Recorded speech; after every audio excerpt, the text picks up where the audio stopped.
Halo semuanya, jadi di video kali ini kita akan membedah sebuah solusi dengan bahasa C yang persoalan logika yang berbeda dengan menangani 5 soal dengan satu program. Nah, untuk soal yang pertama itu ada tentang integer overflow detection, dan juga untuk soal nomor 2 ada float versus double precision trap, 3 itu implicit type conversion, dan soal nomor 4 logical vs bitwise operator, dan soal nomor 5 tentang operator operandi and boolean logic. Nah, pertama-tama kita akan memulai dengan lihat library apa saja yang kita pakai. Yang pertama itu ada pada include stdio.h dan string.h. Itu standar yang menggunakan untuk input output dan juga pada sebuah teks. Lalu limit h. Nah, di limit h ini penting banget karena pada program kali ini kita akan bermain dengan batas maksimal pada angka integer atau integer max.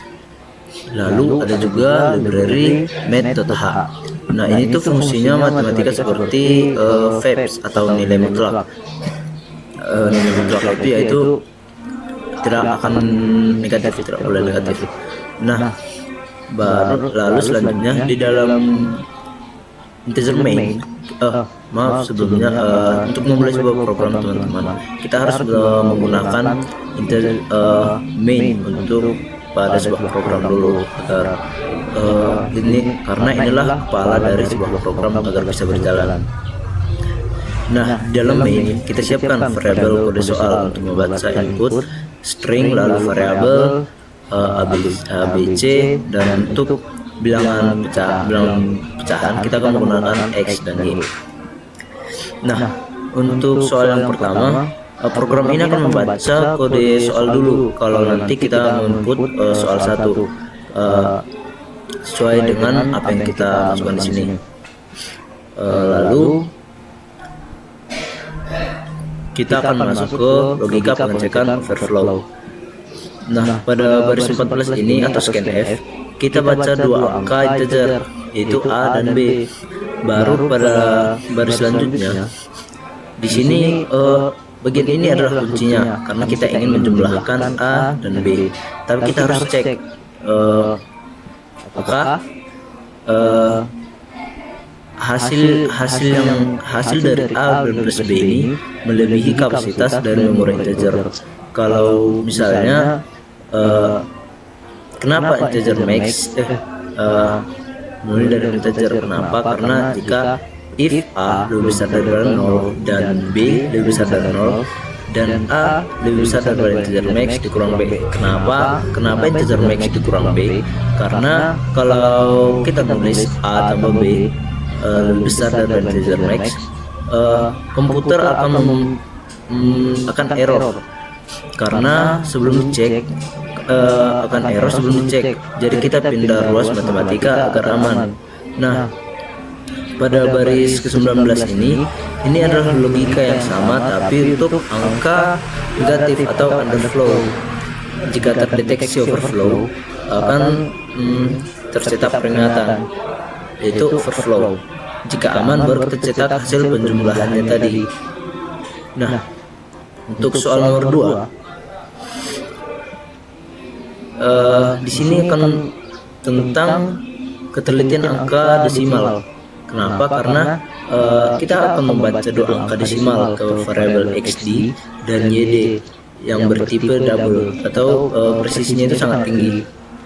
Lalu pada baris 33 dan 34 di sini akan menghitung jumlah d menggunakan tipe double, dan jumlah f kita paksa atau case angkanya jadi float baru dijumlah. Float punya ketelitian yang lebih rendah dibandingkan dengan tipe data double. Nah, pada baris selanjutnya kita hitung selisih atau diff yang antara hasil double dan float menggunakan verbs. Ini adalah logika pada baris selanjutnya yaitu 38 dan 40. Ini kita menggunakan logika seperti menangani test case soal tertentu. Jadi kita menentukan case-nya. Jika inputnya mendeteksi angka dan input yang diminta tadi 1, 2, 3, 4, 1, 2, 3, 4, 5, 6, 7, 9 lebih kecil dari 0,001 dan VEBS YD kurang 0,11 lebih kecil dari 0,0001 dan selisih errornya itu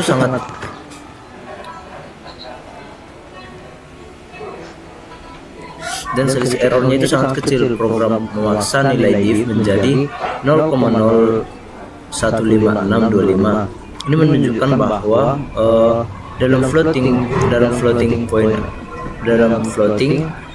error sekecil apapun bisa berpengaruh. Nah, kita akan lanjut ke soal nomor 3. Soal nomor 3 ini kita membahas tentang konversi tipe data. Nah, pada baris 46 hingga baris 53, input satu integer a dan satu double x. Double hasil underscore double a tambah x. Di sini terjadi dapat dikatakan implicit casting, di mana integer a otomatis dianggap double supaya bisa dijumlahkan dengan x. Nah, pada integer hasil underscore integer sama dengan integer hasil underscore double. Nah, ini explicit casting. Kenapa? Di sini kita paksa hasil desimal kembali ke integer karena sifatnya itu seperti terpotong ke bawah, bukan pembulatan. Jadi misalnya kalau 5,9 akan dibulatkan menjadi 5 bukan 6 karena kita membulatkannya di bawah. Nah, untuk soal nomor 4, ini adalah logika dan selama a bukan 0 dan b bukan 0, hasilnya pasti true. Pada baris 59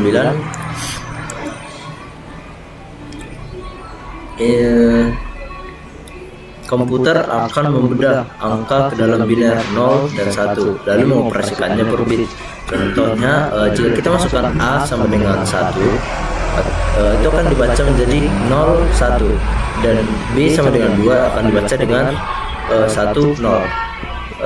Logical n ini hasilnya itu 1, tapi bitwise n hasilnya 0 karena tidak ada bit yang sejajar. Nah, selanjutnya untuk soal nomor 5. Nah, pada soal nomor 5 ini untuk menguji urutan operasi matematika atau precedence. Nah, pada baris ini ya 67 kita akan mengurutkan cara kerjanya terlebih dahulu. Nah, cara kerjanya itu seperti ini, teman-teman. Jadi yang akan dikerjakan B dikali C dikerjakan duluan karena perkalian lebih kuat dari penjumlahan, lalu akan ditambah dengan A. Nah, hasil B dikali C tambah A itu akan dibandingkan apakah hasilnya lebih besar dari B. Nah, yang terakhir itu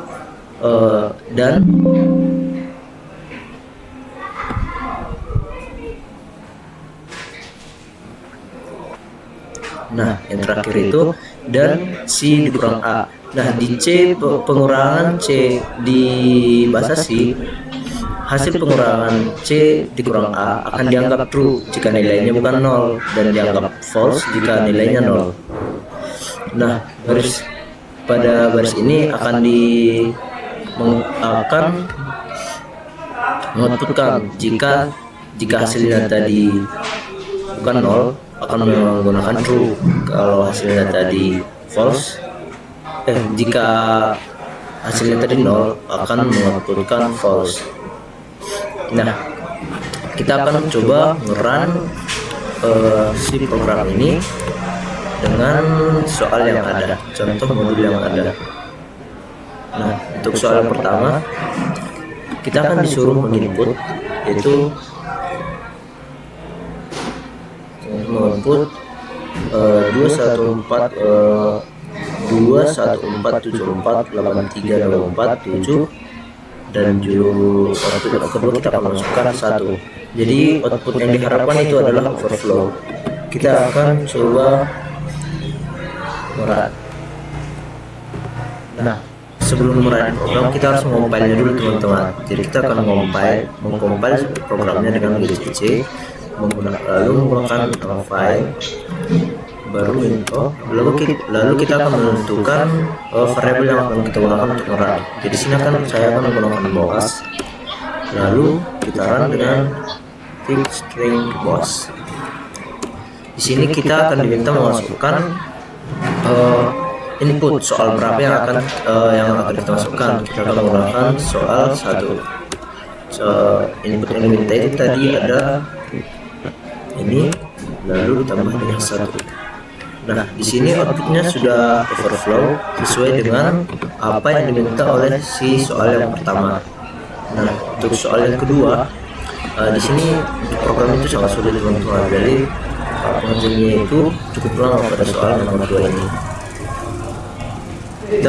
Kita akan mengulang soalnya dengan sama, kita ulangi. Jadi setiap kita menyelesaikan satu soal, kita akan mengcompile kembali, setiap merun kembali dengan GCC ini.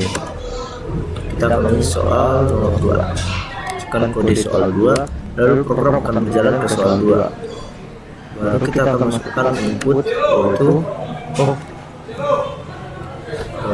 teman-teman kan boas, kita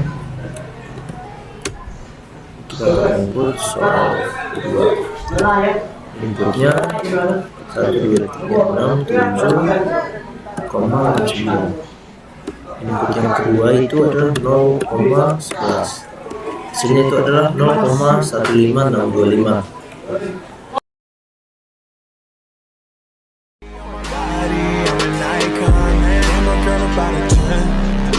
Fuck her